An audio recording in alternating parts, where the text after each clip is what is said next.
on a appris en fin de semaine dernière la mise en examen des 4 protagonistes de l'affaire, comme on dit, de chantage à la vidéo intime. Gaël Perdriau mis en examen des chefs de chantage et de soustraction. Gilles Rosary-Langlais mis en examen des chefs de complicité de chantage avec mise à exécution de la menace, recel de biens obtenus à l'aide d'un détournement de fonds, utilisation, conservation, divulgation d'un document ou enregistrement portant sur des paroles ou images à caractère sexuel et obtenu par une atteinte à l'intimité de la vie privée. C'est presque les mêmes chefs d'inculpation pour Samy Kefi-Jérôme et Pierre Gauthieri. À la suite de ça, évidemment, tout de suite, le 6 avril dernier, communiqué de presse du groupe Saint-Étienne Demain. Et le titre, je le lis, Isabelle Dumestre, mise en examen pour l'honneur, Gaël Perdriau, mise en examen pour l'honneur de Saint-Étienne. Il doit démissionner. Quand on a dit ça, on a tout dit du point de vue de Saint-Étienne Demain. Il y a malheureusement bien des choses à dire. C'est pas qu'une question d'honneur pour Saint-Étienne. Il faut imaginer que depuis presque 8 mois maintenant, la ville a quand même toutes les peines du monde à fonctionner normalement, que ça soit en termes de fonctionnement démocratique interne, mais aussi en termes de fonctionnement avec les partenaires, puisque le maire, il incarne quand même la parole publique de notre collectivité vers l'extérieur, et c'est vis-à-vis des financeurs qui accompagnent les projets, notamment d'investissement de notre commune, que la confiance est rompue. Donc beaucoup de projets sont à l'arrêt, certains sont remis en cause. C'est un peu la même chose au niveau de la métropole, où heureusement il y a un plan B qui a pu être trouvé, et on voit qu'on commence un tout petit peu à sortir des difficultés parce que c'est quelqu'un d'autre que Gaël Perdriau qui incarne cette collectivité-là désormais. Donc on voit bien qu'on est dans l'impasse dans plein de domaines, et que le seul moyen d'en sortir, c'est effectivement la démission du principal intéressé. On a un petit peu de son de cloche dans cette affaire, et c'est toujours le cas. Je dis 2, mais même beaucoup plus, où effectivement on a des élus plutôt de la majorité qui disent que finalement la ville tourne comme d'habitude. On a les élus de Saint-Étienne Demain et de l'opposition qui disent ça se passe pas comme d'habitude. Olivier Longeon était sur notre antenne dernièrement et disait que, ma foi, on essayait quand même de faire travailler tout le monde. Vous parlez de projets mis en cause, Isabelle Dumestre, lesquels? Moi, pour le coup, c'est pas l'opposition qui parle. Si vous avez suivi un petit peu de près le dernier conseil de Saint-Étienne Métropole, c'est le président par intérim, Hervé Reynaud, qui le dit lui-même, que pour défendre les projets stéphanois dans le cadre du dernier contrat de plan État-région, le fameux CPER dont il a été beaucoup question à ce conseil métropolitain, il a fallu qu'il rame beaucoup, parce qu'il y a un certain nombre de projets qui concernent non seulement le territoire métropolitain, mais en particulier la ville-centre, qui ne pouvaient plus être subventionnés par la région dans ce cadre-là, parce que la collectivité régionale n'avait plus confiance dans les interlocuteurs stéphanois. Et je pense au projet de la patinoire, là, il y a un certain nombre de millions qui manquent par rapport à ce qui était prévu initialement. Et puis 2 projets importants pour la ville de Saint-Étienne, qui sont le musée d'art moderne, et puis le projet Cité 2025 sur la réfection de la Cité du design. C'est pas des petits projets, et sans les millions de la région, ça va être compliqué de les voir sortir de terre. Sur Cité 2025, on recevait justement, on a reçu avant sa mise en examen, et c'est cette grande garde à vue prolongée qui a duré toute la semaine dernière, on avait reçu Gaël Perdriau qui nous a affirmé que la Cité 2025, elle, continue de voir le jour. Marc Chassot-Bénet, le conseiller à la culture, dit la même chose. Vous affirmez que non, il manque effectivement de l'argent, et que le projet ne se fera pas comme on l'avait en tout cas dit, et dans les médias, et ici d'ailleurs aussi à RCF. C'est-à-dire le projet qui nous a été présenté notamment dans les réunions publiques qui ont eu lieu. Effectivement, il y a des investissements qui doivent être mis en place, et qui ne pourront pas uniquement reposer sur les crédits de la ville de Saint-Étienne, ni même sur ceux de la métropole. Donc il faut aller chercher des crédits auprès de la région, du département et de l'État. Et ces 3 financeurs-là sont quand même assez rafraîchis de mettre des millions dans une ville où il y a quand même une histoire de détournement de fonds publics qui n'est toujours pas purgée, et où les principaux intéressés sont toujours en place, à l'exception d'un seul qui est le directeur de cabinet, parce que lui a été licencié dès le début de l'affaire pour une simple perte de confiance. Mais donc voilà, le ménage n'est pas fait, et donc c'est comme un peu verser de l'eau sur du sable. Est-ce que vous irez mettre de l'argent dans un endroit qui n'est pas assaini? Je pense qu'il est légitime pour les partenaires publics de se poser cette question. Alors c'est son nom qui bloque, c'est le nom Perdriau qui bloque les financements. Les fonds, est-ce qu'ils seront débloqués s'il démissionne? Alors ça, je peux pas vous le dire, parce que c'est pas mécanique. Il s'agit de situations de confiance. La confiance, c'est pas mathématique. On met A, on met B, ça marche. Mais par contre, l'exemple de la métropole me semble tout à fait pertinent. Hervé Reynaud, quand il a pris les rênes de la négociation du contrat de plan État-région, ça a été fait très rapidement, dès cet automne. Il n'a pas attendu la mise en retrait de Gaël Perdriau, puisque Gaël Perdriau, dès les révélations qui concerne une autre affaire, c'est-à-dire les propos qu'il a tenus à l'encontre de Laurent Wauquiez lui-même sur des considérations aussi très peu politiques, on s'en souvient, avait dans ses premières décisions confié la gestion des négociations du CPER à Hervé Reynaud. Et ça fait donc plusieurs mois que Hervé Reynaud rame, passez-moi l'expression, pour essayer justement de retisser des liens de confiance avec la collectivité régionale. Il y est partiellement arrivé, pas complètement, mais voilà, en tout cas, il y a un frémissement qui n'aurait pas eu lieu si c'était Gaël Perdriau qui était encore en négociation. Donc là, Gaël Perdriau, évidemment, a opéré il y a 3 semaines un petit peu un retour médiatique. On suppose que là, il va peut-être se réeffacer au profit des personnes de sa majorité. Il est en retrait un petit peu de la vie publique. Les élus, certains disent qu'il est toujours au travail. C'est vrai, c'est pas vrai? Votre point de vue à vous, Isabelle Dumestre? Moi, je veux bien croire qu'il est au travail, mais qu'est-ce que c'est le travail d'un maire? Est-ce que c'est simplement d'éplucher des dossiers et d'animer des conseils municipaux? Ou est-ce que c'est d'abord d'être en discussion, en dialogue permanent avec les personnes qu'il représente?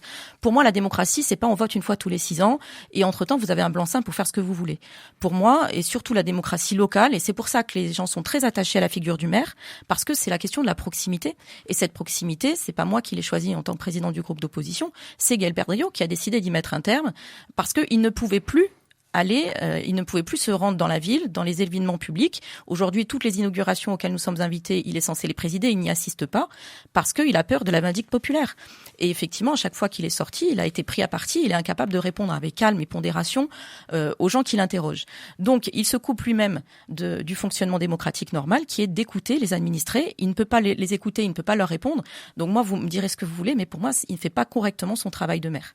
Justement, dans le communiqué du 6 avril, votre groupe, il parle d'un fossé qui se creuse entre les élus et la communauté.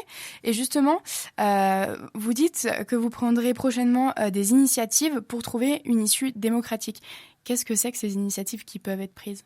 Alors, il y a plusieurs niveaux parce que, en tant que minorité, en fait, on s'est rendu compte qu'on a très peu de possibilités d'organiser un contre-pouvoir et en cas de dysfonctionnement à la tête de la collectivité, en réalité, nous n'avons aucun pouvoir en tant que groupe d'opposition. Le seul qui pourrait faire quelque chose, c'est le Conseil des ministres qui pourrait décider de révoquer le maire, voilà, en termes d'intervention directe. Donc nous, on avait déjà interpellé la première ministre, ça avait Madame déjà été fait. Voilà, on l'avait interpellée pour lui demander de réunir le Conseil des ministres et de révoquer. Alors, il se trouve que ce gouvernement est mal placé pour prendre ce type de décision quand on se rappelle que le ministre de la Justice lui-même est mis en examen. Donc, effectivement, je pense qu'ils sont un petit peu souples sur ce genre de considérations.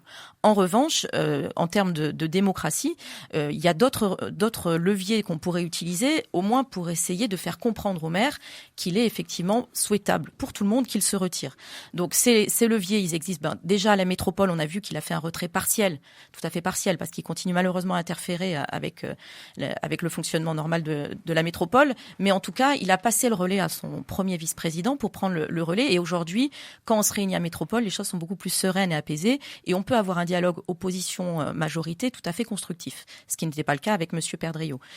On voudrait la même chose au niveau de la majorité de Saint-Étienne. Une partie de la majorité le souhaite, une partie ne le souhaite pas. Donc ça, c'est à eux de prendre les décisions. Nous, on souhaite par contre qu'effectivement ce débat puisse avoir lieu en conseil municipal. Et ça, c'est la première initiative qu'on souhaite appuyer. Lionel Boucher avait parlé de très vite qu'il y ait la mise en place d'un conseil municipal extraordinaire. Ça peut être effectivement le bon cadre pour avoir une discussion uniquement sur comment on fait pour protéger notre collectivité aujourd'hui de cette affaire. L'affaire, elle est là. On peut pas faire comme si elle n'existait pas. Comment on fait pour retrouver un fonctionnement serein?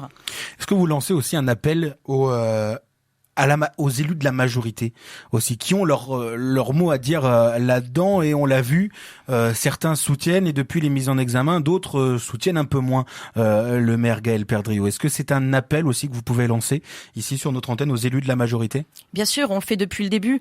Nous, on n'a pas rompu le dialogue avec nos collègues de la majorité. On comprend leur positionnement. Ils ont peur pour le projet qu'ils ont commencé à mettre en place à Saint-Étienne et dont ils jugent qu'il est bon. Nous, on n'est pas d'accord, bien sûr. Mais par contre, il y a une chose qui est certaine, c'est qu'ils sont légitimes à le mettre en œuvre. Aujourd'hui, ce qui empêche la réalisation de leur projet, c'est Gaël Perdriau. On leur demande pas de renoncer à leur projet, on leur demande qu'ils le mettent de côté le temps de pouvoir effectivement travailler sereinement. Il faut laisser à la justice faire son travail, et pour ça, il faut pas qu'on cumule les difficultés en ayant un maire mis en examen qui mène un projet pour lequel il n'est plus légitime, et d'ailleurs il peut plus aller en parler à ses concitoyens. Donc oui, on les appelle à entendre les valeurs sur lesquelles ils sont élus, à considérer qu'effectivement d'un point de vue éthique et moral, la situation est désormais intenable, et qu'ils l'appellent avec amitié, avec camaraderie, puisque c'est leur leader, à faire en sorte que leur projet ne soit pas définitivement entaché par cette affaire et qu'ils puissent avoir un autre des leurs, c'est à eux de choisir, qui prennent le relais et qui mettent en place ce qu'ils souhaitent mettre en place. Isabelle Dumestre, quand vous vous réunissez également avec Pierrick Courbon, Ali Rasfi, Laetitia Valentin, François Boyer, qu'est-ce que vous vous dites finalement? Est-ce que dans disons l'idéal, qu'est-ce que c'est? C'est quoi? C'est que Gaël Perdriau démissionne, c'est donc on élit finalement quelqu'un à l'intérieur du conseil municipal pour de redevenir maire, ou est-ce que c'est carrément on revote, les Stéphanois revotent? Non, pour nous c'est très simple. Il suffit que le maire Gaël Perdriau démissionne à la ville comme à la métropole, qu'il y ait un nouveau président à métropole et un nouveau maire qui soit élu. Et s'il est blanchi par la justice, on peut refaire le processus dans l'autre sens. La personne qui l'a remplacé démissionne, lui rend la place et il est réélu maire et il finit le mandat. Donc nous, on est très clair là-dessus. On pense simplement, on n'est pas là pour juger Gaël Perdriau, on est simplement là pour juger les conséquences de ce qui est en train de se passer. S'il passe le relais à quelqu'un d'autre, nous, on voit aucune objection à ce que ça soit quelqu'un de sa majorité qui prenne le relais, c'est démocratique. En revanche, si lui et sa majorité, en tout cas une partie de sa majorité, n'entendent pas ce message, effectivement, nous voulons redonner la parole aux citoyens. Alors, ça sera pas forcément des élections, parce que pour qu'il y ait des élections, il faut qu'il y ait une dissolution du conseil municipal ou une démission partielle, en tout cas. Mais même avant d'en arriver là, on souhaite qu'effectivement la parole soit redonnée aux citoyens. On parle beaucoup d'eux, en leur nom. Il y a eu des micro-trottoirs, mais voilà, tout ça, c'est un petit peu... on sent effectivement une ambiance, mais on aimerait bien savoir effectivement ce qu'en pensent les Stéphanois. Est-ce qu'ils acceptent d'avoir un maire mis en examen pour des considérations aussi graves et des atteintes à la morale aussi profondes, ou est-ce qu'ils ont une aspiration autre à être représentés par des gens qui sont en résonance avec leurs valeurs? Mais ça, personne ne peut parler à leur place aujourd'hui, ni ceux qui ont gagné les élections, ni ceux qui les ont perdues, parce que c'était pas la question posée en 2020. Eh bien, merci beaucoup, Isabelle Dumestre, d'avoir été avec nous. Vous êtes présidente du groupe de l'opposition à Saint-Étienne. Demain, je pense que le message est passé. J'espère qu'il sera entendu.